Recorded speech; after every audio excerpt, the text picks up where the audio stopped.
Naquele dia, senti o mundo parar e todos os olhares se voltarem para mim. Ali na calçada, sob a luz fria do fim de tarde, a vergonha me queimou por dentro de um jeito que palavra nenhuma consegue descrever. Foi como se tivessem arrancado não só minhas coisas, mas um pedaço da minha alma, na frente de todo mundo. Nunca, nem nos meus piores pesadelos, imaginei que um uniforme, símbolo de proteção, pudesse se tornar a arma da minha maior humilhação. Mas antes daquele momento que partiu minha vida em duas, eu era só a Sofia, uma pessoa como tantas outras, talvez como você que está me ouvindo agora. Trabalhava num escritório pequeno no centro como assistente. Sabe aquela rotina? Acordar, com o despertador gritando, enfrentar o ônibus cheio, contar as horas para o fim do expediente, sonhar com o fim de semana. Meus luxos eram um café um pouco melhor na sexta-feira, encontrar os amigos depois do trabalho, planejar coisinhas simples para escapar da mesmice. Eu gostava da minha vida, mesmo com os perrengues normais de grana curta e cansaço. Sempre fui, na minha, sabe? Cabeça baixa, sem arrumar problema com ninguém, só querendo viver em paz. Mal podia imaginar que naquele dia que começou tão comum, a minha tranquilidade, a minha sensação de segurança, seria estilhaçada por alguém que jurou proteger. Eu era só mais um rosto na multidão voltando para casa, cansada, pensando no jantar, até que 2 homens fardados cruzaram o meu caminho e transformaram meu mundo num pesadelo que eu jamais conseguiria esquecer. Era um fim de tarde como tantos outros, o ar já começando a esfriar, o barulho da cidade zumbindo nos meus ouvidos. Eu só pensava em chegar em casa, tirar os sapatos apertados, talvez assistir alguma bobagem na TV. Estava cansada, mas era um cansaço bom, de dever cumprido. Foi aí que eles apareceram. Do nada. 2 homens. A farda cinza me deu aquele respeito imediato, sabe? A gente é ensinada a confiar, mas o jeito que um deles me olhou arrepiou até a alma. Era o Ricardo. Descobri depois. Um olhar frio, cortante, que parecia me atravessar e me julgar sem dizer uma palavra.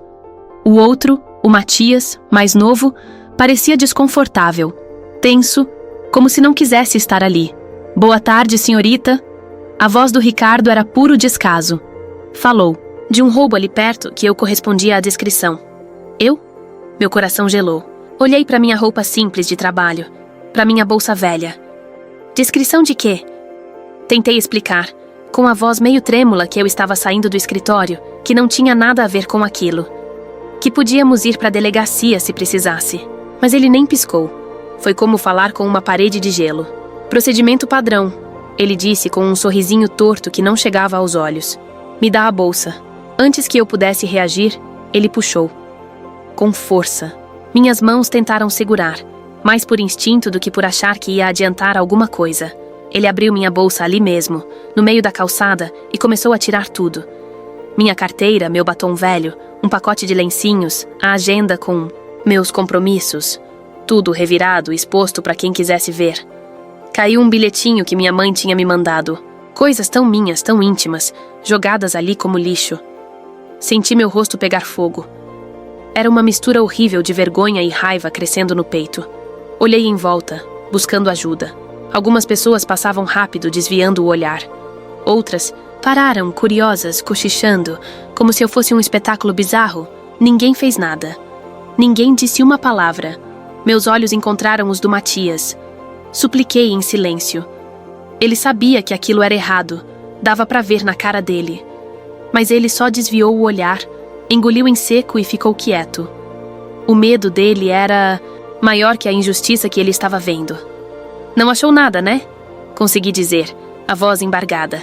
Ricardo jogou a bolsa de volta no meu peito com desprezo. Ainda não acabou, ele disse, e deu um passo na minha direção. O sorriso dele ficou mais largo, mais cruel. Preciso garantir que não está escondendo nada. Em outro lugar, o pânico me subiu pela garganta. O que ele ia fazer? Ali, na frente de todo mundo? O mundo começou a girar, e a única coisa que eu ouvia era o meu próprio coração batendo desesperado no peito. Eu não sei como cheguei em casa naquele dia. Acho que minhas pernas me levaram no automático, enquanto minha cabeça ainda estava lá, naquela calçada, ouvindo o riso baixo e cruel do Ricardo, sentindo os olhares das pessoas como agulhas na minha pele. Cada passo era pesado, como se eu carregasse o mundo nas costas. A chave tremia na minha mão quando tentei abrir a porta. Entrei e me encostei nela, escorregando até o chão frio. E aí, o choro veio. Um choro silencioso no início, só as lágrimas rolando quentes pelo rosto, depois soluços que sacudiam meu corpo inteiro. Senti uma sujeira que não saía com água e sabão. Era como se a humilhação tivesse grudado em mim, entrado pelos poros. Fui direto pro chuveiro. Fiquei lá um tempão, a água quente caindo, mas a sensação não ia embora. Quando o Daniel chegou, ele me encontrou encolhida no sofá, enrolada num cobertor, mesmo sem estar frio. Ele me conhece. Sabe quando tem algo muito errado. Demorei para conseguir falar. As palavras pareciam entaladas na garganta, misturadas com a vergonha. Mas quando finalmente contei, vi a expressão no rosto dele mudar. Primeiro a incredulidade. Depois, uma raiva profunda, uma fúria que eu nunca tinha visto nele. Ele me abraçou forte. Deixou eu chorar no ombro dele, dizendo que a culpa não era minha, que aquele cara era um monstro. O abraço dele me deu um pingo de força, mas a dor ainda estava lá, latejando. Naquela noite, mal dormi. Toda vez que fechava os olhos, via o rosto do Ricardo, ouvia a voz dele, sentia aquele medo. Gelado de novo. Passou um dia, 2, eu me sentia quebrada, um caco. Tinha medo de sair na rua, medo de cruzar com qualquer policial. A imagem daquele uniforme me dava calafrios. Parecia que a Sofia de antes tinha desaparecido, ficado lá naquela calçada. Mas aí algo começou a mudar dentro de mim, lentamente. A vergonha ainda estava lá, a dor também, mas começou a crescer outra coisa junto. Uma raiva diferente. Uma raiva fria, determinada. Eu me olhei no espelho, vi meus olhos vermelhos, o rosto abatido e pensei: não, ele não vai vencer. Ele não podia fazer aquilo e sair rindo, como se nada tivesse acontecido. E se ele fizesse com outra pessoa? Com a irmã de alguém? A filha? A mãe? Aquilo não era só sobre mim, era sobre todas nós. Aquele pensamento foi como uma faísca. Eu não sabia como, não sabia o que ia enfrentar, mas ali, olhando meu próprio reflexo assustado, eu tomei uma decisão. Eu não ia ficar em silêncio. Eu ia lutar. Ele ia ter que pagar pelo que fez. O medo ainda estava lá, gigante, mas a vontade de fazer justiça era, pela primeira vez, um pouquinho maior. Só muito tempo depois, juntando as peças, conversando com quem podia me ajudar, é que eu comecei a entender o que devia estar passando na cabeça do outro policial, o Matias. Aquele que ficou ali, parado, enquanto o Ricardo me destruía em público. Eu me lembro do olhar dele. Não era frio como o do Ricardo. Era atormentado. Era o olhar de quem sabe que está vendo uma barbaridade acontecer, mas está preso, com medo de se mexer. Imagine só. Você está começando a carreira, quer fazer a coisa certa, mas seu parceiro, o cara mais experiente que tem moral com os chefes, é um abusador. O que você faz? Se você abre a boca, sua carreira pode ir para o espaço antes mesmo de começar.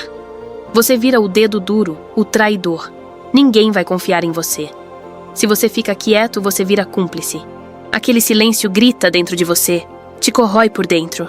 Eu imagino o Matias voltando para casa naquele dia, talvez tão perturbado quanto eu, mas de um jeito diferente. A culpa devia pesar uma tonelada. Ele viu meu rosto, meu desespero, e escolheu não fazer nada. E pelo que soube depois, aquela não foi a primeira vez. O Ricardo já tinha essa fama. Fazia e acontecia, e sempre dava um jeito de se safar. Usava o poder do distintivo para intimidar, para humilhar quem ele achava que era mais fraco, quem não ia reclamar. E o Matias? Provavelmente já tinha visto outras coisas, talvez menores, talvez não. Cada vez que ele ficava calado, a corda no pescoço da consciência dele apertava mais um pouco. Ele devia viver nesse inferno, o medo de perder o emprego, de sofrer represália do Ricardo e dos amigos dele, contra a voz lá no fundo dizendo que aquilo estava errado, que ele precisava fazer alguma coisa. Aquele silêncio dele naquele dia não foi só covardia. Foi o resultado de um sistema que muitas vezes protege quem abusa e pune quem ousa desafiar. Mas eu não sabia disso ainda. Naquela época, para mim, ele era só mais um que assistiu minha humilhação e não fez nada. Mal sabia eu que a consciência dele estava prestes a se tornar um campo de batalha. A decisão de lutar era uma coisa, mas como lutar era outra bem diferente. Eu me sentia pequena, uma formiguinha contra um gigante com distintivo e arma. O Daniel foi meu porto seguro nesse começo. Passávamos noites em claro, depois do trabalho, na frente do computador. Ele pesquisava em fóruns, grupos de bairro no Facebook, qualquer lugar onde alguém pudesse ter desabafado sobre um policial abusivo. Eu lia os relatos, meu coração apertado a cada história de injustiça, procurando por detalhes que batessem. A descrição física do Ricardo, o jeito frio de agir, a humilhação pública. Era como procurar uma agulha num palheiro. A maioria das pessoas tinha medo de dar nome aos bois, com razão. Por dias, parecia que não íamos chegar a lugar nenhum. A frustração batia forte. Será que eu era a única? Será que ele só tinha feito aquilo comigo? Mas a imagem do sorriso cruel dele não me deixava desistir. Tinha que ter mais alguém. Tinha que ter. E então, numa madrugada, o Daniel me chamou. Sofia, olha isso. Era um comentário antigo, num post sobre segurança no bairro. Uma mulher chamada Joana mencionava de forma vaga uma abordagem humilhante por um policial alto, de olhar frio, perto da mesma área onde tudo aconteceu comigo. Meu coração disparou. Entrar em contato foi delicado. Mandamos uma mensagem privada, explicando com cuidado quem éramos, o que tinha acontecido comigo e que estávamos procurando outras pessoas que pudessem ter passado pelo mesmo. A resposta demorou. Quando veio, era curta, desconfiada. Quem são vocês? O que querem? Deu para sentir o medo do outro lado da tela. Com paciência, contamos mais da minha história, garantindo que só queríamos justiça, que ela não estava sozinha se tivesse passado por algo parecido. O silêncio depois dessa mensagem foi torturante. Achei que ela tinha desistido. Mas então ela respondeu de novo. Marcou um encontro, num café discreto, longe do centro. Quando cheguei lá com o Daniel, vi uma moça encolhida numa mesa no canto. Os olhos dela eram fundos, assustados. Ela quase não falou no começo, só ouvia me analisando. Contei tudo de novo, a voz embargada, a vergonha voltando com força. E então, vi uma lágrima escorrer pelo rosto dela. Aconteceu comigo também. Ela sussurrou. Foi ele, o Ricardo. Naquele momento, foi como se uma represa se rompesse. Joana contou a história dela, tão parecida e ao mesmo tempo tão única na sua dor. A mesma arrogância, a mesma humilhação, a mesma sensação de impotência.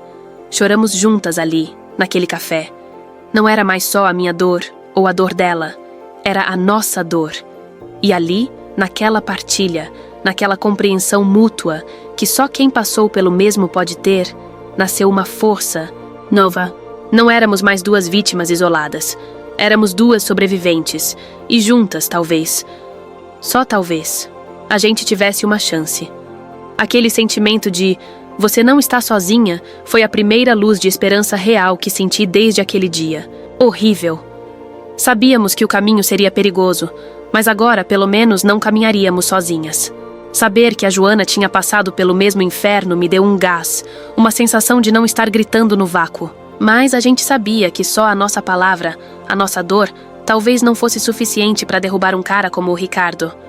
Precisávamos de ajuda profissional, de alguém que entendesse das leis, que soubesse como enfrentar o sistema por dentro. E aí começou outra batalha, a da burocracia. Ligamos para tudo quanto é lugar. Advogados que ouviam a história e diziam, é complicado. Processar policial é difícil. Vocês têm provas concretas?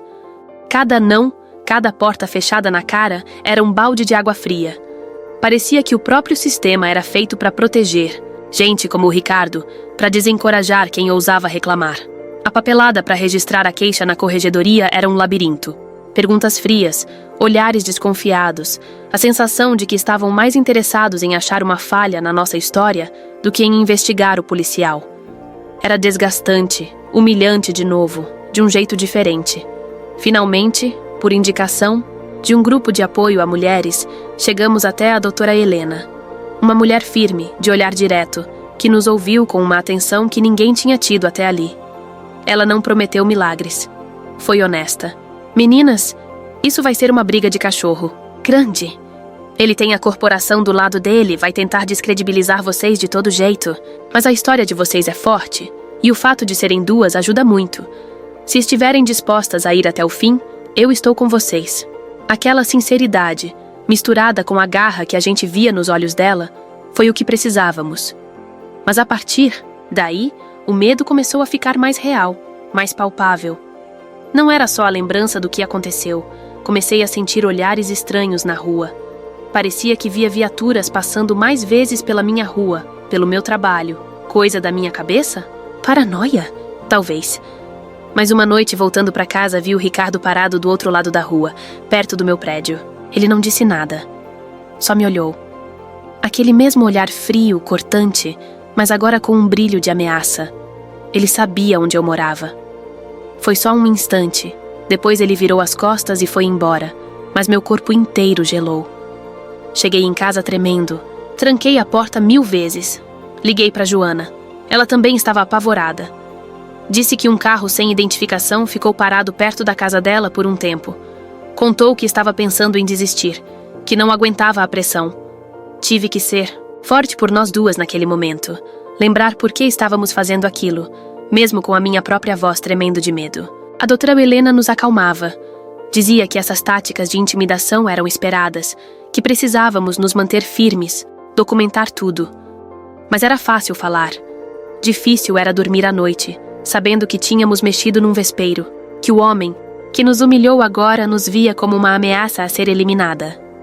A batalha estava só começando, e o preço da justiça parecia ficar mais alto a cada dia. Enquanto a gente vivia com o coração na mão, com medo até da nossa própria sombra, mal sabíamos que outra batalha estava sendo travada, silenciosa, dentro da cabeça do Matias. Aquele policial que ficou parado, que não fez nada. O silêncio dele naquele dia me feriu quase tanto quanto as ações do Ricardo.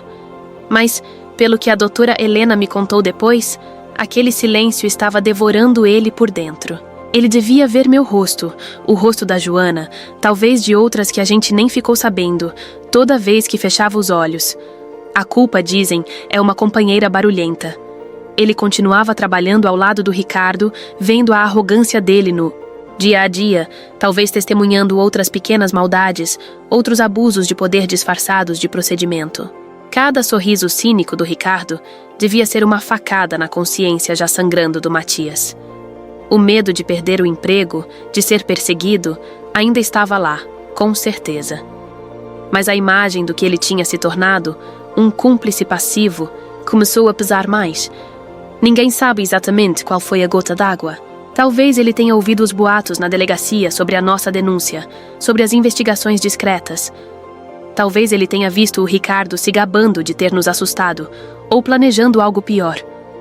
Ou talvez, simplesmente, ele tenha se olhado no espelho uma manhã e não tenha mais reconhecido o homem que queria ser quando entrou para a polícia.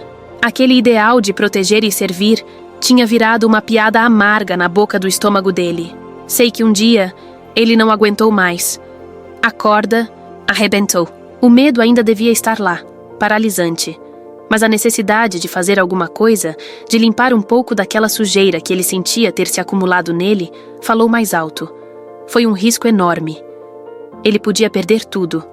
O emprego, a reputação, a segurança. Mas ele pegou o telefone. Ligou para o escritório da doutora Helena. No começo, acho que nem deu o nome. Falou que era um colega do Ricardo, que tinha informações importantes sobre o caso da Sofia e da Joana. Disse que sabia de coisas, que tinha visto coisas, que não aguentava mais ficar calado. A doutora Helena, esperta como era, sentiu a verdade, na voz dele, mesmo por telefone. Marcou um encontro, num lugar seguro, longe de olhos curiosos.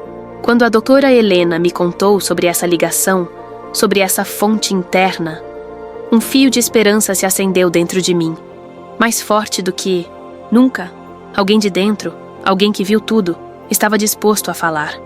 Era perigoso para ele, muito perigoso. Mas a consciência dele, finalmente, tinha vencido o medo. E essa virada, essa decisão corajosa de um homem atormentado, podia ser a chave que a gente precisava para destrancar a porta da justiça. A gente ainda não sabia o que ele ia dizer, mas pela primeira vez pareceu que o gigante que a gente estava enfrentando podia ter, sim, um ponto fraco. O dia chegou. O dia do julgamento. Meu estômago parecia cheio de pedras e minhas mãos não paravam de suar frio. O Daniel segurava minha mão com força, como se quisesse passar a força dele para mim. O corredor do fórum estava frio, silencioso, um silêncio que pesava. Quando entramos na sala de audiências, meu coração quase parou. Lá estava ele, Ricardo, sentado ao lado do advogado dele, com a mesma expressão arrogante de sempre, mas dava para notar um nervosismo contido nos olhos dele. Ele me olhou, um olhar rápido, cheio de desprezo. Desviei o rosto, respirando fundo. Vi a Joana num canto, pálida, mas com o queixo erguido. Trocamos um olhar rápido, um aceno de cabeça. Estávamos juntas nisso. A doutora Helena estava na frente, calma, organizada, revisando papéis com uma concentração que me deu um pouco de segurança. E então vi o Matias. Ele entrou quase despercebido. Sentou-se umas fileiras atrás, longe do Ricardo. Não ousou olhar na direção do ex-parceiro. Parecia carregar o peso do mundo nos ombros. Quando chamaram meu nome, minhas pernas quase não me obedeceram. Sentei naquela cadeira, de frente para o juiz, para as pessoas todas. O microfone parecia enorme. Tive que contar tudo de novo. Cada detalhe daquele dia horrível. A voz falhou algumas vezes, as lágrimas ameaçaram cair. Mas eu me segurei. Relatar a humilhação ali, naquele lugar formal, foi quase tão doloroso quanto vivê-la. O advogado do Ricardo veio para cima. Tentou me fazer parecer louca, mentirosa, uma mulher histérica querendo se vingar. Fez perguntas capciosas, tentou me confundir. Mas eu olhei firme para ele e repeti a verdade. A minha verdade. A dor era minha prova. Depois foi a Joana. Ela subiu lá com uma coragem que me inspirou. Contou a história dela com a voz firme, sem se deixar intimidar pelas mesmas táticas sujas do advogado de defesa. A história dela era um espelho da minha, reforçando cada ponto, mostrando que aquilo não era um caso isolado, era um padrão de abuso. E então, o momento mais tenso. Chamaram o Matias. O silêncio na sala era tão grande que dava para ouvir a respiração das pessoas. Ele caminhou até o banco das testemunhas devagar, sem olhar para o Ricardo, que agora o fuzilava com os olhos. Quando ele começou a falar, a voz estava baixa, embargada no começo. Eu estava lá, ele disse. Eu vi o que aconteceu com a Sofia. Eu vi o que aconteceu com a Joana. E eu não fiz nada. Ele admitiu ter presenciado o abuso de poder do Ricardo, não só naquelas vezes, mas em outras. Falou do medo, da pressão, mas principalmente da vergonha de ter se calado. Ele usava o uniforme para se sentir acima da lei, para humilhar quem ele achava que não podia se defender. E eu permiti. Cada palavra dele era como um prego no caixão do Ricardo. O advogado de defesa tentou desacreditá-lo, chamou de traidor, de invejoso, mas o Matias se manteve firme, olhando para o juiz. Estou aqui para dizer a verdade. Demorei, mas estou aqui. A doutora Helena apresentou as provas, os registros das nossas queixas ignoradas. Amarrou tudo. A defesa do Ricardo parecia perdida, repetindo os mesmos argumentos fracos. O juiz ouviu tudo, impassível. A audiência terminou. Um silêncio pesado tomou conta da sala enquanto esperávamos a decisão. Meu coração batia tão forte que parecia que ia sair pela boca. Olhei para o Daniel, para Joana, para a doutora Helena. Tínhamos feito tudo o que podíamos. A verdade tinha sido dita, alto e claro. Mas seria suficiente? A justiça finalmente chegaria. Ou o sistema protegeria um dos seus mais uma vez? Aqueles minutos de espera pareceram uma eternidade. Finalmente, o juiz voltou. A sala ficou muda. Cada segundo parecia esticado. Ele limpou a garganta, olhou uns papéis e começou a falar. Ouvi as palavras abuso de poder, conduta imprópria, violação da dignidade. Meu corpo inteiro estava tenso, esperando o final. E então ele disse: condenado. Ricardo foi considerado culpado. Pena de prisão e expulso da polícia. Expulso. Naquele instante, foi como se um peso enorme que eu nem sabia que estava carregando o tempo todo saísse das minhas costas. O ar voltou para os meus pulmões. Olhei para o Daniel e as lágrimas que eu segurei o dia inteiro finalmente vieram, mas eram lágrimas diferentes. De alívio, de exaustão, de justiça. Vi a Joana chorando também, um choro silencioso, mas com um sorriso nos lábios. A doutora Helena apertou meu braço, um sorriso cansado, mas vitorioso. Do outro lado, o Ricardo estava pálido, a máscara de arrogância finalmente quebrada. Ele abaixou a cabeça. Pela primeira vez, ele parecia pequeno, derrotado.